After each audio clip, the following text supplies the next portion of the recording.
Hola, buen día. Hola, ¿cómo están? Hola Muy bien. Cecilia, Carla, ¿qué tal? Maximiliano Romero. Bueno, gracias por estar. Hoy queremos festejar con Daniel antes de comenzar nuestra capacitación, el día del arbitraje.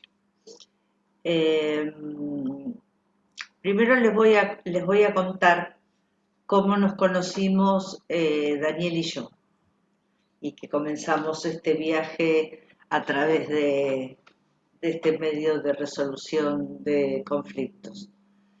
Estábamos en la Usina del Arte en un evento importantísimo que fue de resolución de conflictos y las nuevas tecnologías de ODR Latinoamérica, y en un momento eh, que había un pequeño descanso, nos fuimos a unos carritos muy lindos que había para comer algo, y ahí estaba el doctor Igolnikov con una amiga y que me lo presentó. Comenzamos a hablar de todo lo que era arbitraje, la tarea que él realizaba, que a mí me encantaba porque la licenciatura que tuve con la doctora Juana Dioguardi, mi gran y admirada maestra, vimos muchísimo de arbitraje y bueno, lo conozco a Daniel, comenzó a investigar y él me hace hacer la capacitación en Yanca y comenzamos a trabajar juntos. Así que para mí es un gran honor trabajar con un árbitro que tiene la vasta experiencia de Daniel. Bueno, Daniel, te pido que nos digas cómo nace y cómo es este festejo tan importante hoy, 7 de junio.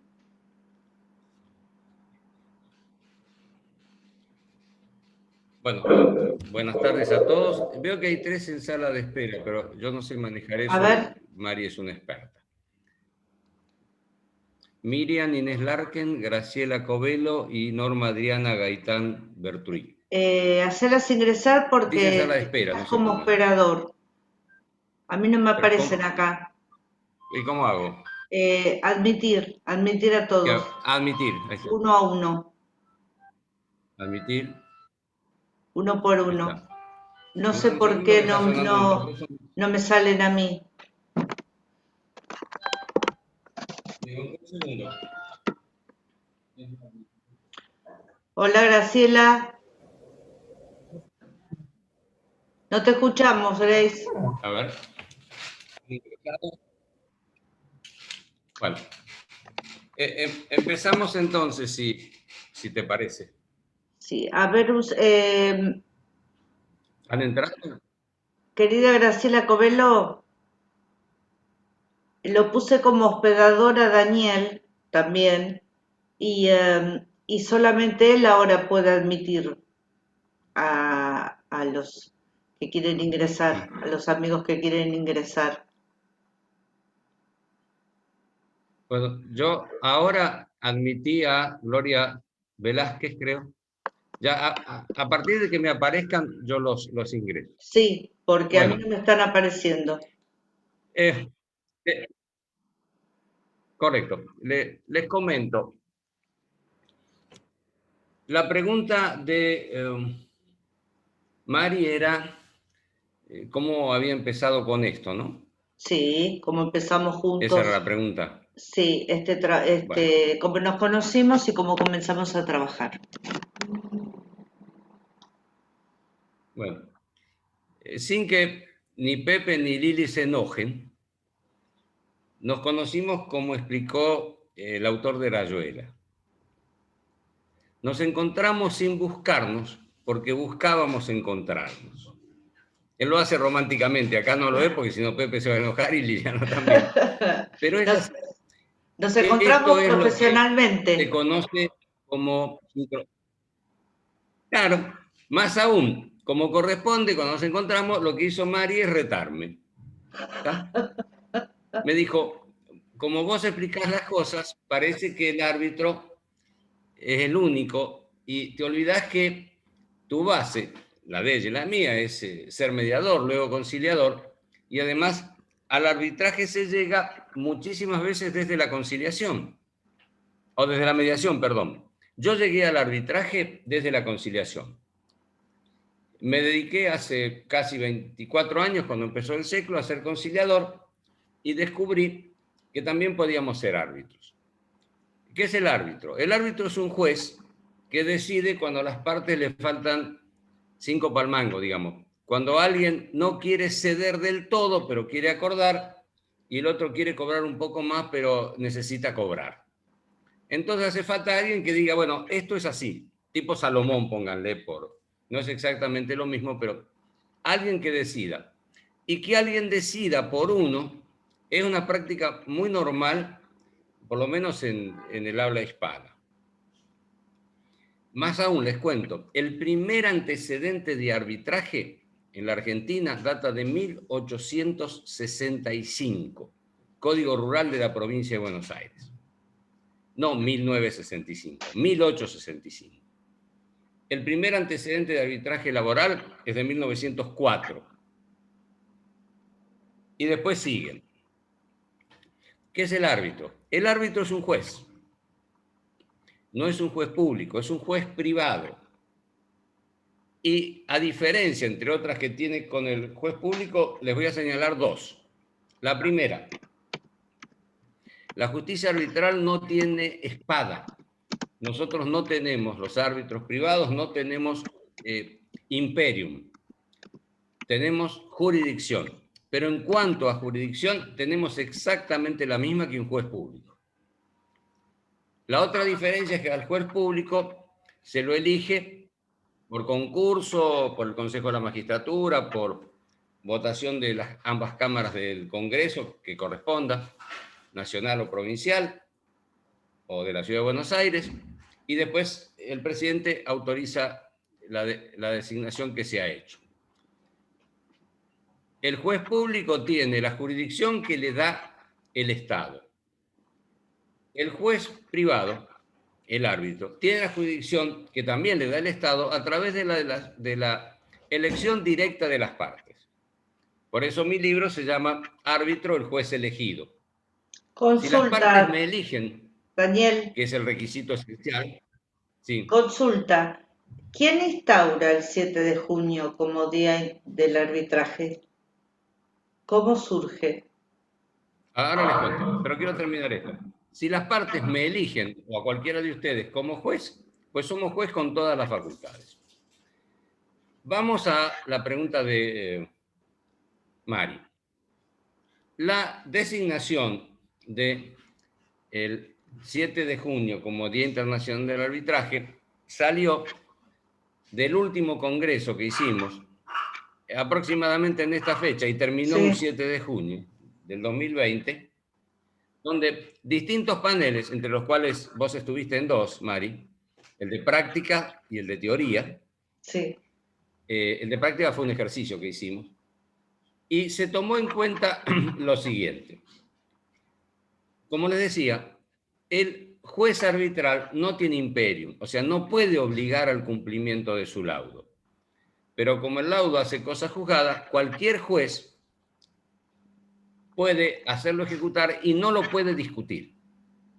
Ahora bien, con otras ramas del arbitraje, los arbitrajes comerciales, se logró un convenio internacional de Nueva York que dispuso que el laudo dictado por cualquier juez privado, cualquier árbitro, en cualquier lugar del mundo, se podía ejecutar en cualquier lugar del mundo donde fuera exigible. Por ejemplo, si hace un arbitraje en Buenos Aires con alguien que es de la provincia de Santa Fe o del estado de Florida o de Kuwait, donde sea, el juez público de ahí puede hacer cumplir el arbitraje aunque fuera de extraña jurisdicción. Eso fue motivo de, como se hacen los tratados internacionales, de una serie de consultas, hasta que al fin se promulgó este convenio internacional y empezó a regir un 7 de junio. Entonces, conversando con los distintos paneles y los distintos profesionales, coincidimos en que sería una buena idea que el arbitraje tuviera un día internacional. Y como el arbitraje es multidisciplinario, eso es lo que practicamos en los hechos, no solo en la teoría con Mari, Totalmente, sí. decidimos tomar ese día. Más aún, ya hay antecedentes, porque IANCA, que es la entidad formadora que nos va a dar los certificados de capacitación y el carnet habilitante, también tiene esa misma postura. Entonces, estamos tratando de que esto llegue a nivel legislativo, y bueno, ya llegará, pero en los hechos, el año pasado lo celebramos y hoy también. Y el arbitraje se construye de hechos, no de palabras. Entonces, ¿por qué el Día Internacional del Arbitraje? Porque es donde se decidió internacionalmente, universalmente, que la decisión de cualquier árbitro es ejecutable en cualquier lugar donde sea importante hacerlo, sea en la misma jurisdicción donde se dictó el arbitraje o en otra. La extraterritorialidad de los laudos confirma dos cosas, que es cosa juzgada, que es sentencia, y que se puede hacer cumplir. Ese es el sentido del Día Internacional del Arbitraje. Perfecto. Y decinos otra cosita. ¿Vos hacés seguimiento del cumplimiento del arbitraje? Quiero que lo hables vos, yo siempre soy Claro. tu árbitro Eso es lo que... suplente o hago algún otro arbitraje, pero quiero que lo comentes vos. Claro, yo les cuento. Si bien el juez arbitral tiene muchas prerrogativas, tiene sus limitaciones. Por ejemplo, los jueces arbitrales podemos dictar medidas precautorias. Los jueces de trabajo no lo hacen, no pueden. Pero vamos a lo que sí podemos. Yo puedo, después de que terminé, o sea, la función del árbitro termina cuando dicta el laudo y el laudo es consentido o apelado. Se apela por nulidad, pero ahí termina el trabajo. De ahí en más, lo que pase no es nuestra competencia. Sin embargo, preocupado para que efectivamente se cumplan, llevo 11 años como árbitro y se han cumplido todos, absolutamente todos. ¿Pero por qué? Porque yo me encargo de poner pautas que hacen que después de que terminé mi función, quedan las partes obligadas a informarme si han cumplido. Quiere decir, dicto el laudo y hay que pagar algo dentro de los 15 días, o al quinto día, o lo que sea. En el laudo yo estipulo que me tienen que informar a mí que han cumplido. Ahora, ¿me estoy excediendo en las facultades? No. ¿Por qué? Porque en el laudo, y yo fundamento por qué lo hago, establezco esa condición. Muy bien. Así que, y además pasa, la gente tiempo después me manda, me depositaron, o sea, todos me informan, y yo no cierro el expediente, el legajo, en mi despacho, porque los laudos quedan registrados, los que son del SECLO en el SECLO, pero todos en mi despacho. Lo mío es un tribunal, privado, pero es un tribunal. Queda registrado ahí. Entonces, yo sé que se hizo, se consintió y se cumplió. Y les cuento más, porque esto es bueno repasarlo. Hace 3 meses más o menos, me llama un abogado, me dice, Doc, no me depositaron los honorarios. Digo, bueno, yo me ocupo. Podría haber dicho, bueno, él lo quería ejecutar, digo, dame un cachito. Entonces, no llamé, o sea, quise comunicarme con el que no pagaba. Al trabajador le había pagado, el único problema era el abogado, que era otra parte. Entonces, llamo, no me contestan. Por supuesto, el abogado de la otra parte y decir, mira, yo al cliente le informé, no lo puedo obligar.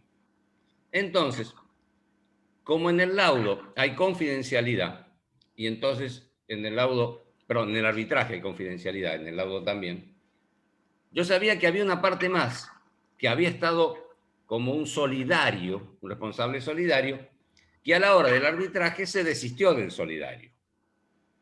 Así que tampoco tenía nada que ver. Entonces lo llamo.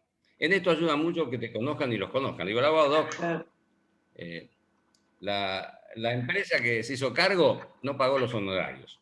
Me dijo, déjeme a mí. No me dejó hablar. Lo llamo al abogado. Digo, mira, en una semana creo que te lo resuelve. Y estaba reapurado. Digo, dame una semana. Todo esto está escrito, ¿no? Perfecto. Al día siguiente me llama, Doc, ya me depositaron. Entonces dije, bueno, acá tengo que cubrir algo que no había cubierto. Sí tengo desde el principio la cláusula de que me tienen que informar. Les explico algo a todos. Cuando uno es juez. Y la gente sabe y lo tiene que respetar como tal. No es una distinción honorífica, es una responsabilidad.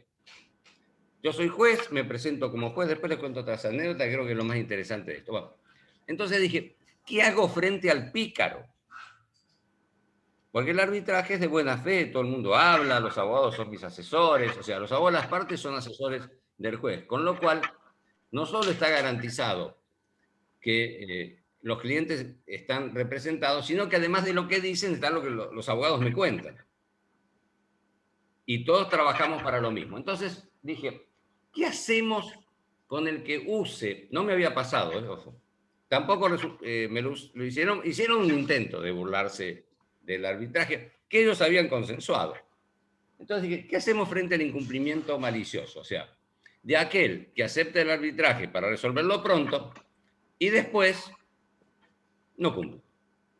Entonces, a partir de ahí y con ese fundamento, establecí, y en todos mis laudos desde hace 3 meses funciona, una cláusula de retroactividad. Si el incumplimiento fuere malicioso, es más o menos lo que escribo, el laudo no tiene efecto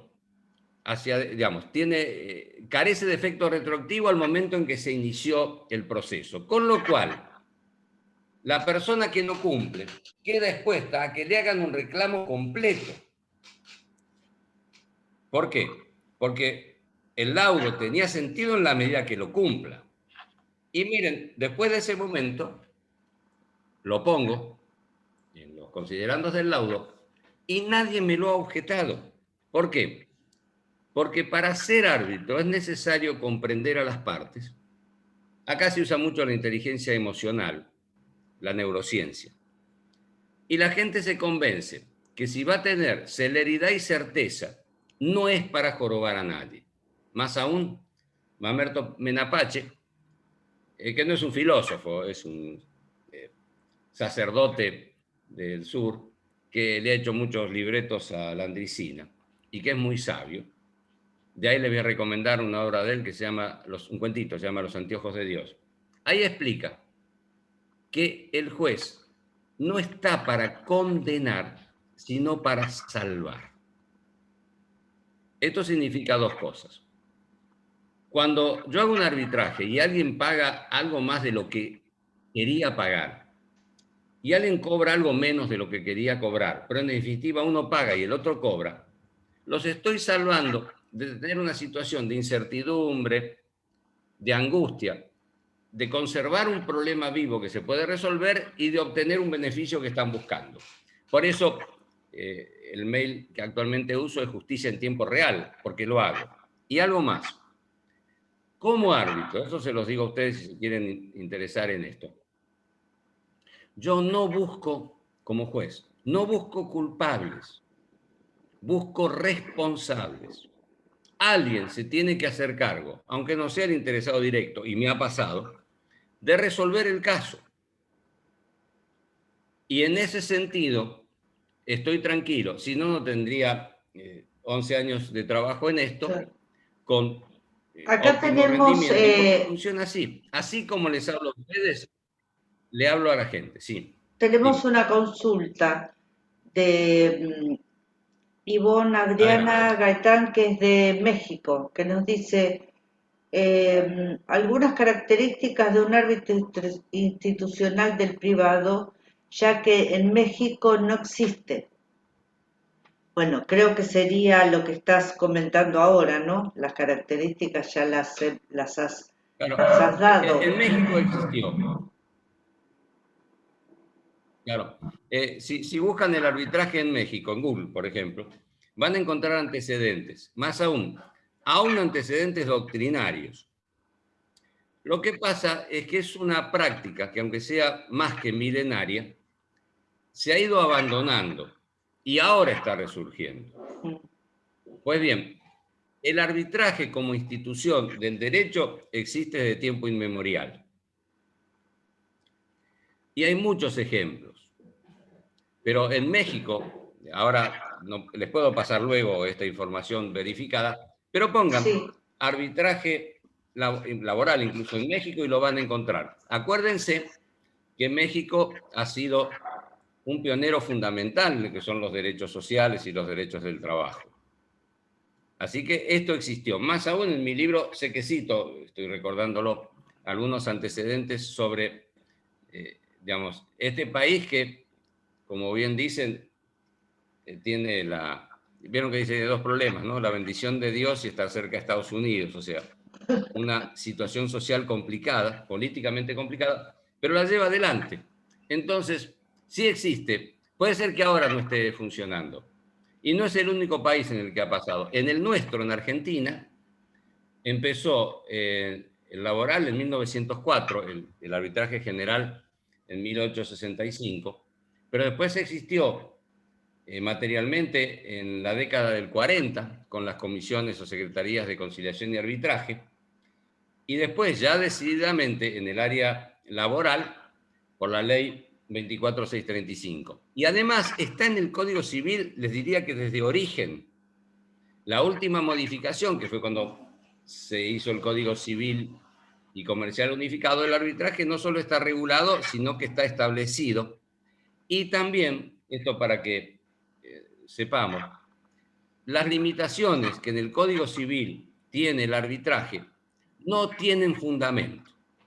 Los fundamentos que se invocan en el anteproyecto y en la exposición de motivos no son tales, pero son cuestiones legislativas. te hago En el una Congreso donde nos consulta. conocimos con Mari, dime, Sí, te hago una consulta. dime.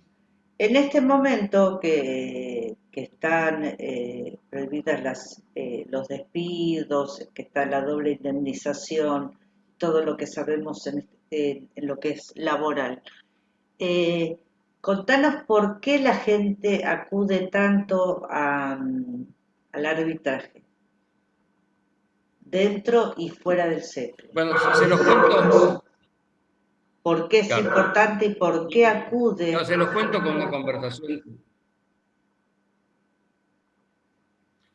Vos me conoces, Mari, yo prefiero, o sea, les puedo dar respuestas doctrinarias, legislativas, eso sobra. Pero les comento una conversación de hace a las 2:30 de la tarde. Me llama una abogada, una conciliación para hacer un acuerdo. Bueno, conversamos. Yo siempre difundo el arbitraje, siempre lo explico.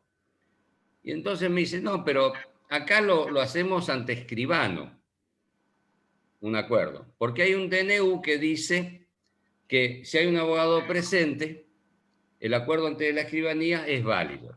Yo no conozco ese DNU, pero igualmente si lo dijera es nulo. Porque el artículo que se refiere dentro de la normativa, nosotros los árbitros tenemos que respetar la normativa vigente, por supuesto. En las extinciones de mutuo acuerdo, la Corte aceptó que se haga ante un escribano, pero las resultas, las consecuencias indemnizatorias no alcanzan ante escribano, de hecho no funcionan. Y dice la Corte, es un fallo muy interesante, resumidamente, que la extinción del contrato de trabajo por mutuo acuerdo tampoco va por el SECLO, porque el SECLO no homologa ese tipo de cosas. Y además, tampoco funcionan espontáneas, que es una vía del século, porque muchas veces en las espontáneas tampoco lo homologan, simplemente lo anotan, lo registran. Y dice la Corte que hay que respetar el artículo 15 de la Ley de Contrato de Trabajo, que dice que la validez de este tipo de convenios depende de que se hagan ante juez o ante autoridad administrativa. Bueno, se lo respondo con un silogismo. ¿Puede un árbitro resolver un conflicto que se produce a consecuencia de el mutuo acuerdo para terminar el vínculo y fijar una indemnización? Primera pregunta. Segunda reflexión del silogismo. No, solamente lo puede hacer un juez. Conclusión. ¿Y acaso el árbitro no es juez? Entonces, yo como juez he hecho bastantes disoluciones por el 241, porque como juez fijo una indemnización, no es una gratificación. Y ahí se terminó todo el conflicto. ¿Por qué? Porque la ley de contrato de trabajo, que en la Argentina la hizo Norberto Centeno en 1973, realmente un mártir, porque después lo asesinaron, en lo que se conoció como la noche de las corbatas, que mataron un montón de abogados laboralistas. Él juntó toda la jurisprudencia de 20 años o algo más de las cámaras nacionales del trabajo y estructuró la ley de contrato de trabajo. Y una de las formas de extinción prevista por Norberto Centeno, al cual no se le puede discutir su carácter de laboralista bien pro obrero, que era lo que era, Sí. Está previsto que pueden, porque el mutuo acuerdo es una renuncia a la indemnización. Entonces, si uno puede renunciar a toda la indemnización, por un principio jurídico milenario, el que puede lo más puede lo menos. Entonces, ¿por qué no podría establecerse una indemnización? ¿Por qué hay que establecerla? Y vuelvo al caso. En la consulta que tuve hace 40 minutos, dice, mire, doctora, digo, si tiene dudas, déjeme hablar con el contador de la empresa. Porque cuando uno habla, y yo lo hago, con el contador, le digo, mire, lo que fijo yo como árbitro es deducible de impuestos. La respuesta es, haga arbitraje. ¿Por qué? Primero, porque lo que digo es cierto. Segundo, porque tiene que ver con su función. Y tiene que ver con la multidisciplina que tanto predicamos Mari y yo. En esto, todos tienen que estar convencidos de que esto se debe hacer. Y además, en el arbitraje, no se dibuja para que se homologue. Se pone en la realidad, porque si no el arbitraje corre riesgo de ser nulo. Y si es nulo, se cae y no sirve. ¿Por qué no es nulo el arbitraje? Porque se discute todo. Aún aquello que no tenga fundamento, no haya forma de probarlo. En el arbitraje se fijan las posiciones de las partes. Una parte dice tales cosas. La otra parte se las niega o las reconoce parcialmente. Pero al final llegan al arbitraje porque quieren dejar de lado las controversias y enfocarse a una solución que les sirva. Y por lo menos en Argentina, creo que en el resto es así. Los temas son cobro de pesos. Y los cobros de pesos tienen que ver con una indemnización. Así que siempre termina estando el dios dinero en el medio, el dios Mercurio si quieren, pero con otra modalidad. Pero ser árbitro implica algo más complicado. La indemnización del derecho laboral es una tarifa. O sea, es un monto determinado que se supone que cubre todos los daños de un despido. Es un mes de trabajo, un mes de salario. Y algunas veces no hay perjuicio porque le va mejor en el próximo laburo, pongámosle. Y otras veces el perjuicio es mucho mayor. Quiere decir que la indemnización, que es tarifada, no admite prueba en contrario, pero sí admite, dentro del derecho y los principios de la libertad, que la Corte Suprema reconoce. Hay muchos fundamentos, tampoco voy a agotarlos hoy, pero básicamente, y esto fue cuando empezó la pandemia en la Argentina, en la cuarentena, perdón, dijo, los actos inválidos cumplidos en forma lícita y voluntaria son válidos, que es un principio viejísimo del derecho del trabajo. No se puede hacer tal cosa, pero si se hace, y eso que se hace no es ilegal en sí mismo, es válido. Más aún, la pregunta de Mari se refería a los despidos. Los despidos están prohibidos. Entonces, si la empresa despide, tiene que reincorporar o pagar los salarios. ¿Cómo hace el SECLO para homologar un despido de estas características? Simplemente con la manifestación del empleado de que no quiere seguir trabajando. O sea, la voluntad del trabajador es importante en un marco de protección, pero no de exceso de protección. Entonces, la prohibición de despidos no funciona por dos motivos. Primero, que hay más de 1 millón de despidos. O sea, el hecho social existe. Segundo, que hay una manera de contemplar si en el caso concreto, y esa es la tarea mía, y es la de ustedes, y es la de Mari, a los que quieren ejercer el arbitraje, es ver el caso concreto, no el trabajador abstracto, el trabajador concreto, Felipe, y el empresario concreto, José, o José Sociedad Anónima, no importa.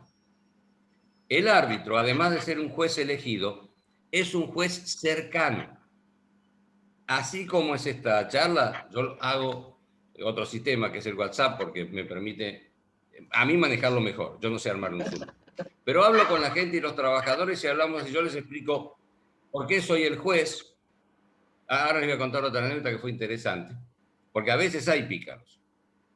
Y dicen, ¿cómo que juez? Y bueno, yo les explico que hay juez público, juez privado, y en la medida que el resto, porque ya cuando hablo con las partes, ya hemos trabajado con los abogados de ellos mismos, bueno, eso los ayuda. Bueno, el caso acá es que, y no me pasó, les digo, en todo el tiempo me pasó esto hace 15 días, el trabajador viene, va al despacho del abogado y dice, yo a usted no lo conozco, le dice al abogado. Yo, por supuesto, suspendí el procedimiento. Entonces hablo con él, yo había empezado a hablar, le dije, yo soy el juez, me dice, ¿yo cómo sé que usted es el juez? Entonces traté de explicarle. Simultáneamente, este hombre lo llamó a su abogado real. Este era un abogado puesto, no sé qué. Yo, no. Si le pregunto si es puesto, me va a decir que no. Así que, además, doy por descontado la buena fe de los abogados. Si un abogado se presenta como el trabajador, yo no le voy a preguntar cómo lo conoció. ¿Está bien? Bueno, igual uno aprende. Ahora, mientras estaba hablando con él, con esta gente, yo tengo un teléfono con 2 líneas, ¿no? Entonces recibo por la otra línea un llamado y me dice, Doc, soy el doctor tal, yo lo conozco, quédese tranquilo, esto fue una cosa rara. Bueno, perfecto. O sea, el prestigio que gané en 11 años de árbitro y cerca de 50 en la 45 en la profesión, no se dilapida en un segundo.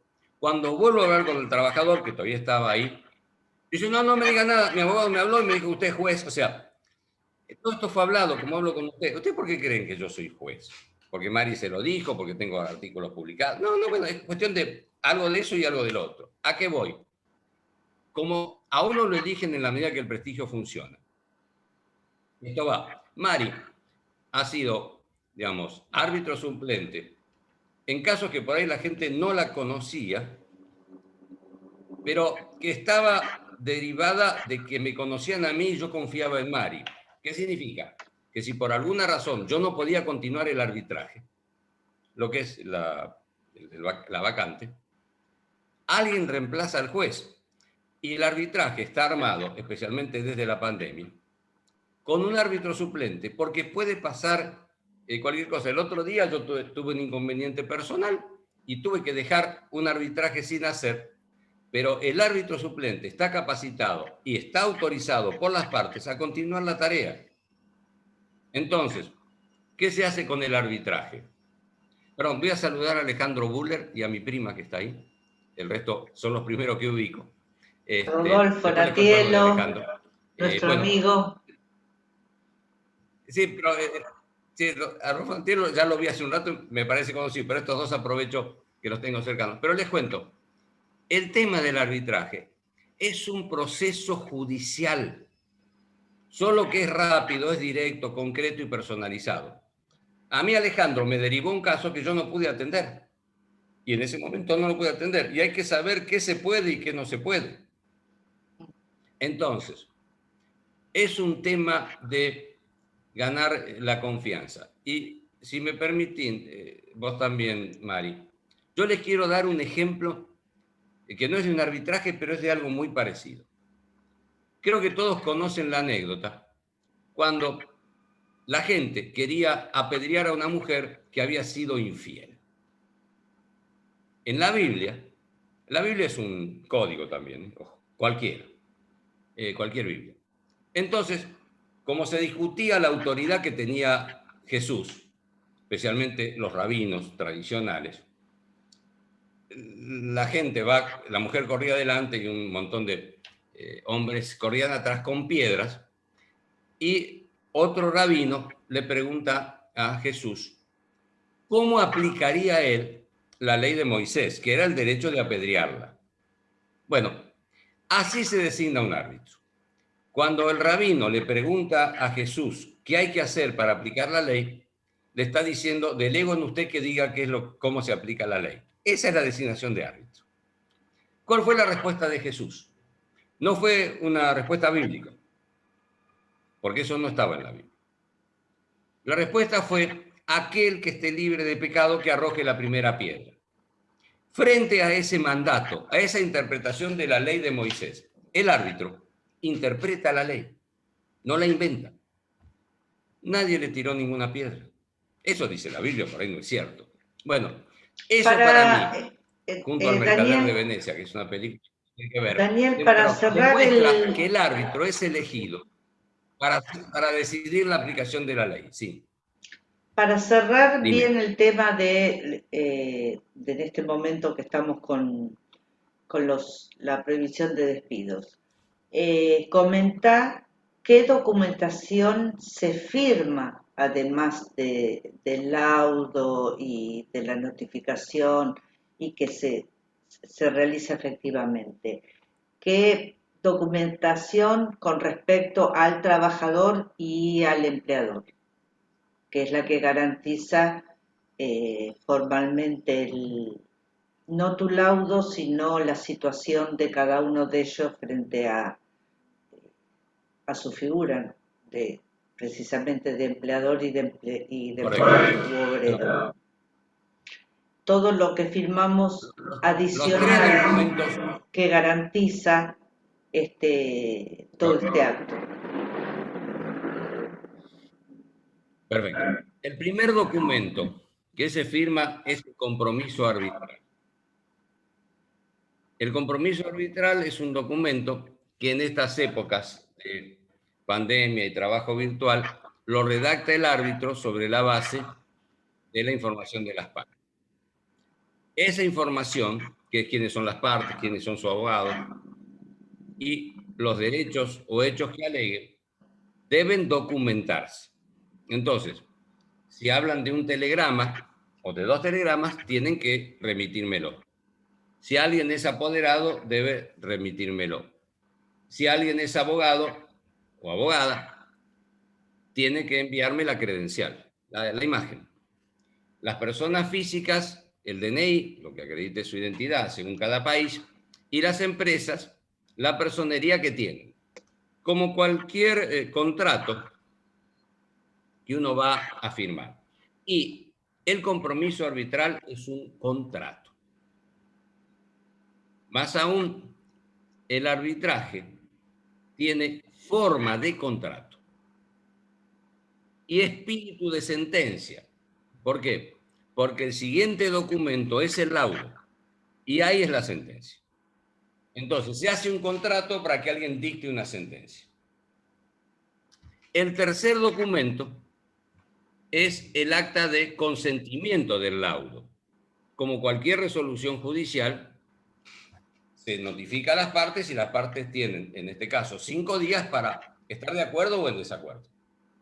Cuando se firma el consentimiento, se acabó, ya está. Bien. A partir de ahí se puede empezar a cumplir. Perfecto. Entonces, sí, son 3 documentos. Y quiero agregar que además de eso, se firma la baja, se le entrega toda la documentación que correspondía, se firma la baja como corresponde entre obrero y empleador, y ampliarlo. Sí. Bueno, a ver, nos vamos a circunscribir a lo laboral, es Como exacto lo que hacemos vos cuando decís. tenemos los ¿Por qué? arbitrajes, Daniel, ¿Por qué? todos los documentos adicionales que les Correcto, sí, hacemos pero firmar y que son garantía para ambas partes. correcto. El tema es así. Los salarios no son negociables. La liquidación final es un crédito que tiene el trabajador y ahí no hay discusión posible. Eso hay que pagarlo y está a disposición de él. Entonces, como el arbitraje lo que va a resolver es si queda una indemnización y que el resto de los rubros o las cuestiones se encuentran resueltas, hay que acreditarlas. Entonces, tiene que estar el documento que acredite el recibo de liquidación final. Y los certificados. Ahí vi dos preguntas, ahora las contesto. Y el certificado, por supuesto que el trabajador tiene derecho. Incluso es un tema que excede la cuestión judicial o laboral, porque corresponde, inclusive lo hace la FIP. Si no se entrega, hay una multa. Y esa multa tampoco es negociable. Entonces, en los arbitrajes laborales, yo exijo que esté acreditado que cumplieron ese punto y también que hay un plazo para extender los certificados. Según las normas son 30 días, pero a veces se cae la página de la FIP o recién ahora se pusieron de acuerdo, etcétera. Entonces yo fijo un plazo de 60 días y dos modalidades. Si por razón de la pandemia o de la cuarentena o de las modalidades argentinas, el trabajador no puede transitar, por ejemplo, confinamiento o cualquier cosa, que no pueda ir, o por no correr riesgo de su salud, no quiere ir de vuelta a la empresa, por la razón que fuera, o le queda lejos, qué sé yo, la empresa tiene que enviárselo por un tema como confronte notarial, por correo que le llegue. ¿Por qué? Porque las obligaciones que no son negociables se tienen que cumplir y el árbitro tiene que cumplir con el orden público. Lo que queda en materia del arbitraje es si procede una indemnización, cuánto y cómo se paga. Y ahí es donde normalmente se hace un arbitraje de amigable composición donde las partes prescinden de pruebas, que así lo deciden, y dejan todo en la decisión del árbitro. Y en la amigable de composición, el árbitro decide, como los jueces en los casos de, para dar un ejemplo, de violencia de género, deciden según lo que les parece, a su leal buen entender. Pero en mi caso, aunque puedo hacerlo, nunca lo hago. Siempre le pongo fundamentos. ¿Por qué? Porque cuando discutimos con los abogados aparecen cuestiones o preguntas y entonces yo tengo que dar mi opinión. Mi opinión no está supeditada a que la acepten o no. Tienen que saber lo que pienso. Tienen que saber con qué criterio juzgo. Y sobre esa base, incluso puedo, en el curso vamos a desarrollarlo esto, puedo homologar un acuerdo. ¿Por qué? Porque cualquier juez puede homologar un acuerdo, está en la mayoría de los procedimientos que dice, antes de dictar sentencia, el juez puede invitar a las partes a formular un acuerdo. Bueno, yo antes de dictar un laudo, que es la sentencia, las invito.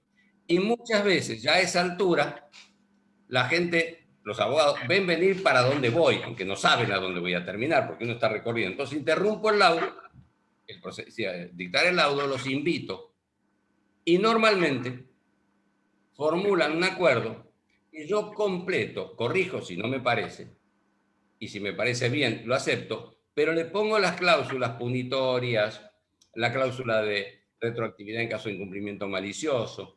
También le pongo, por ejemplo, la exigencia de que me acrediten que se cumple. O sea, el hecho de que las partes lleguen a acuerdo y yo lo homologue, esto está legalmente establecido.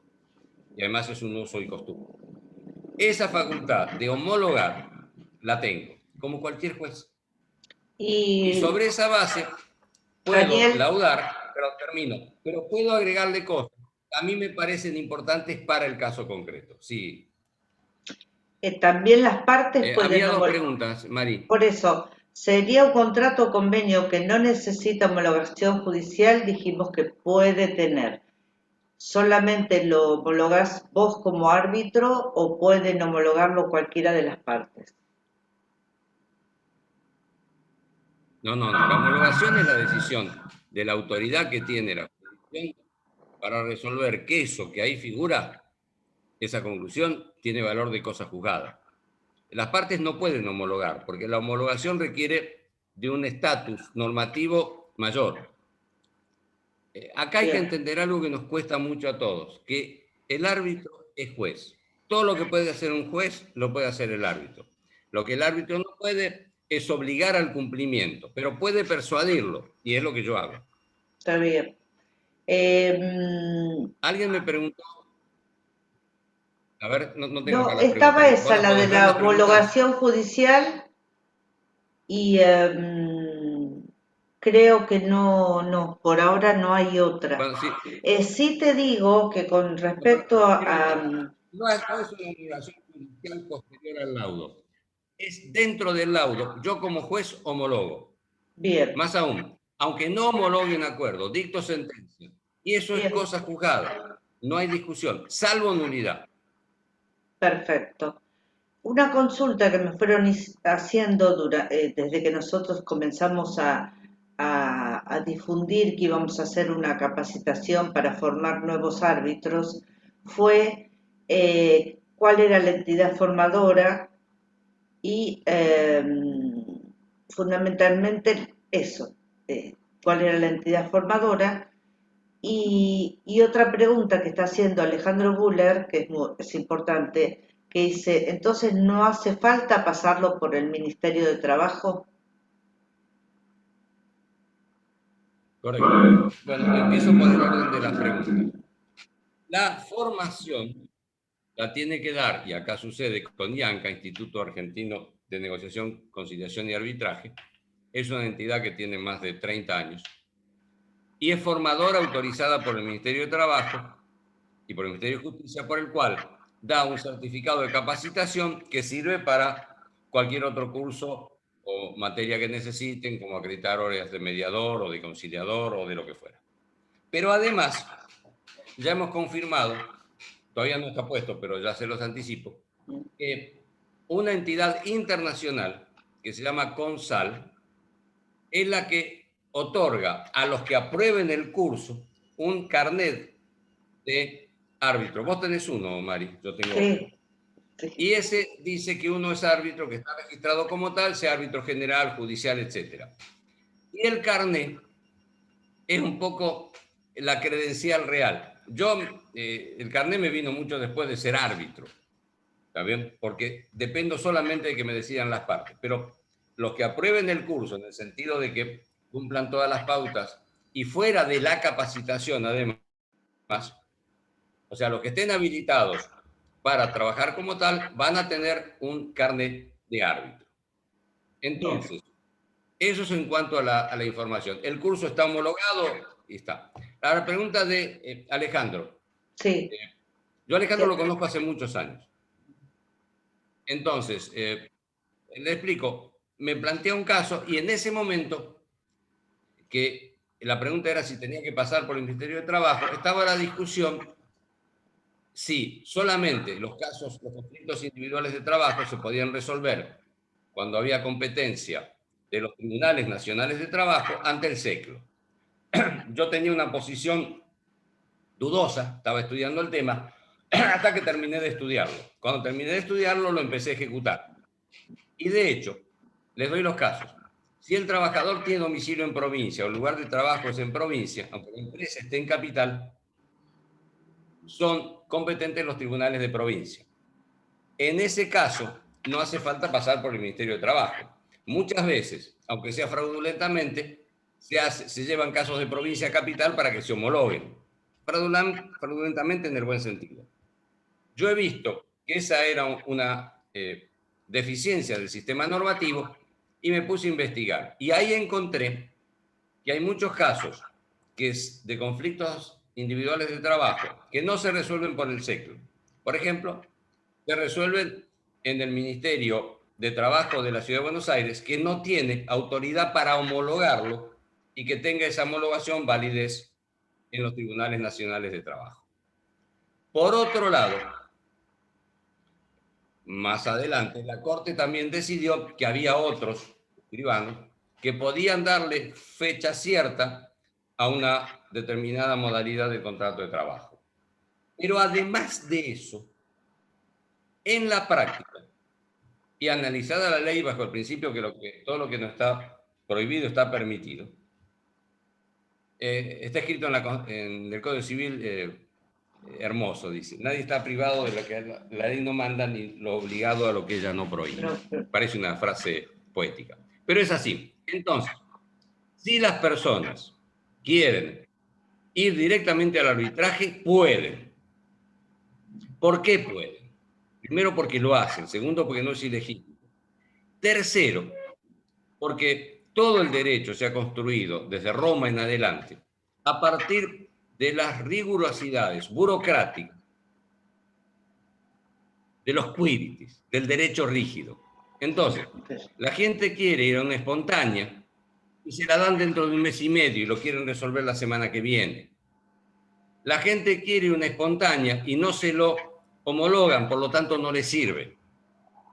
O la gente directamente quiere resolverlo y las pautas fijadas por el SECLO, que en definitiva es una entidad administrativa, ministerial, puede tener deficiencias. Yo las he encontrado, las he publicado, no es el fondo. Pero, ¿qué pasa en un acuerdo? Que las pautas de homologación del SECLO no se acomodan a la realidad de la gente y no hay perjuicio real al trabajador. Ahí es el juez el que decide. Porque yo tengo como juez que cumplir el orden público, pero es el juez el que interpreta las normas, no es al revés. Las leyes dicen cosas, pero en la práctica, cualquiera como abogado sabe, y sin ser abogado también lo conoce, que las cosas son lo que el juez dice que son. Lo que pasa es que no hay que decir pavada. ¿Está bien? Hay que decir cosas con fundamento. Y si uno tiene fundamento, lo hace. Entonces, a la pregunta de Alejandro, no hace falta pasar por el Ministerio de Trabajo. Si eligieron el SECLO, pueden hacer arbitraje, pero si no eligieron al SECLO, lo pueden hacer también. Ahora, después viene la pregunta, ¿y esto será discutible? ¿Qué no es discutible en el derecho? Sí, lo que pasa es que hay que ver cómo se construye el arbitraje. El arbitraje es transparente. A veces hay cosas que nos vienen consultas y yo veo que ese arbitraje no puede ser. Entonces le digo, este no es el camino. Uno no se puede enamorar de una solución. ¿Cómo se puede enamorar de una persona, de un equipo? O sea, cuando uno se enamora de un equipo, gane o pierda, está contento, y se enamora de una persona, haga lo que haga. No, esto no es un tema solamente afectivo. Por supuesto hay que tener pasión y todo eso, pero hay que tener lo que definió Platón. Miren de quién le hablo. Que son prudencia y coraje. Hay que ser capaz de decidir. Y algo más. En el curso lo vamos a detallar, pero les cuento.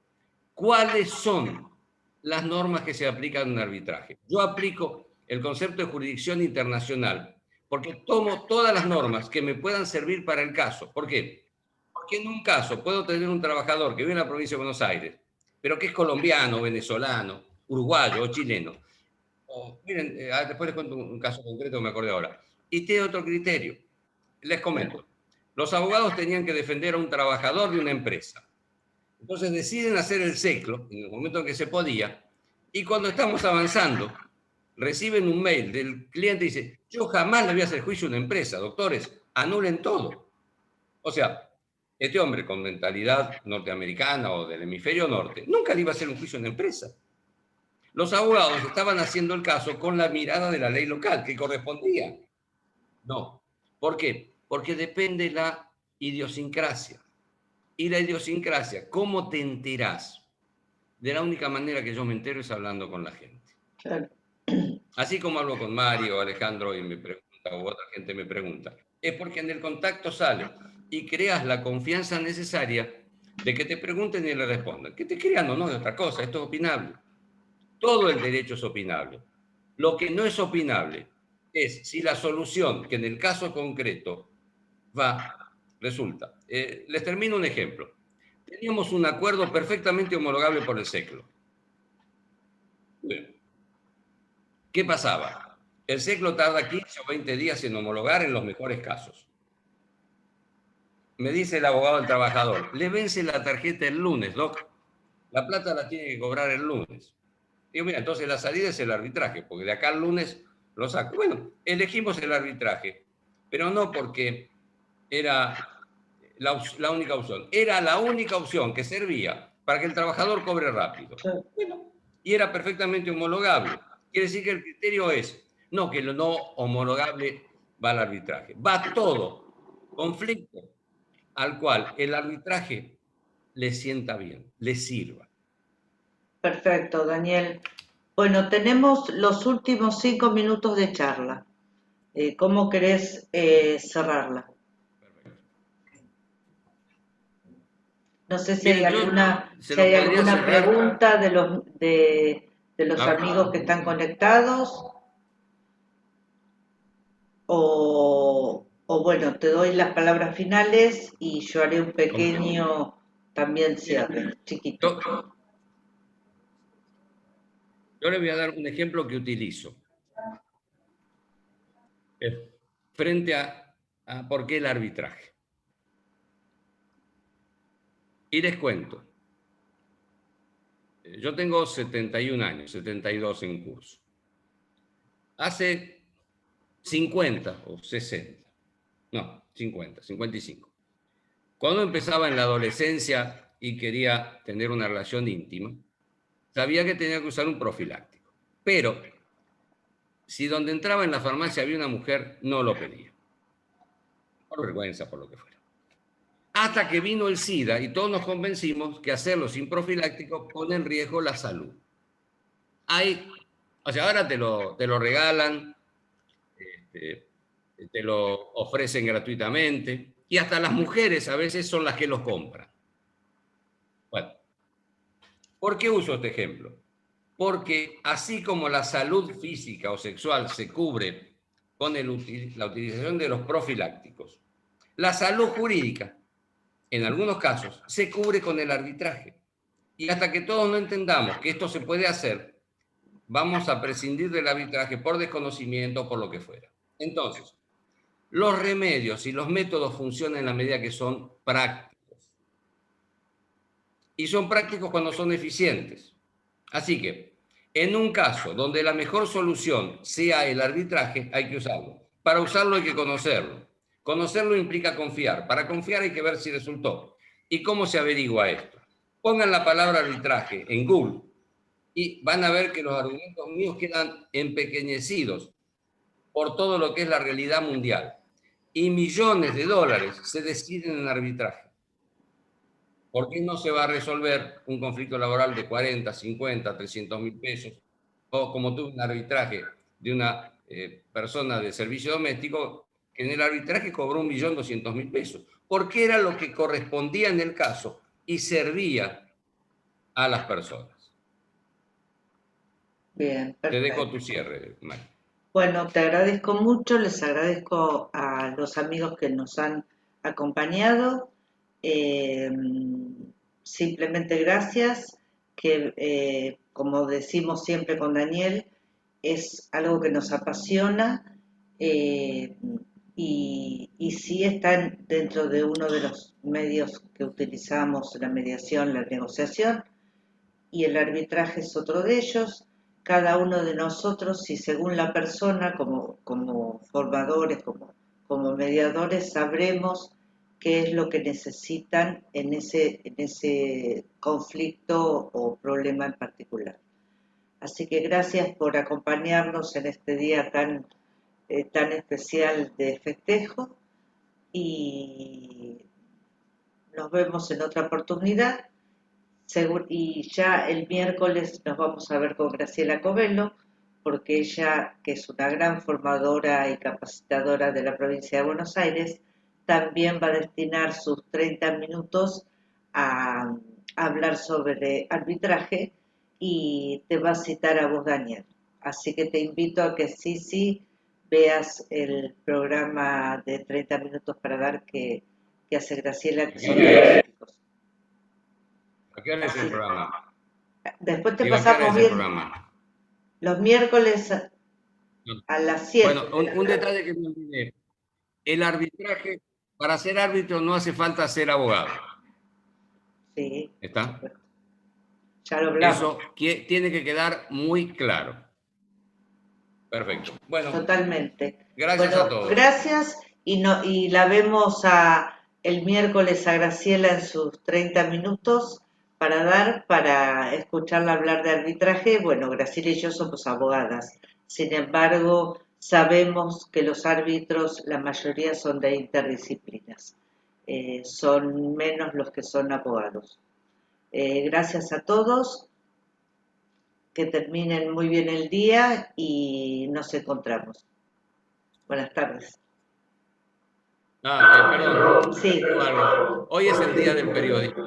Ah, también, y vos sos Homenaje a los periodista, periodistas. Daniel. Claro, pero les cuento algo. ¿Saben quién dijo que el mejor sueldo lo tienen que ganar las maestras? 1810, Mariano Moreno. Gracias, Bueno, gracias. feliz día a todos. Feliz día para todos. Chao.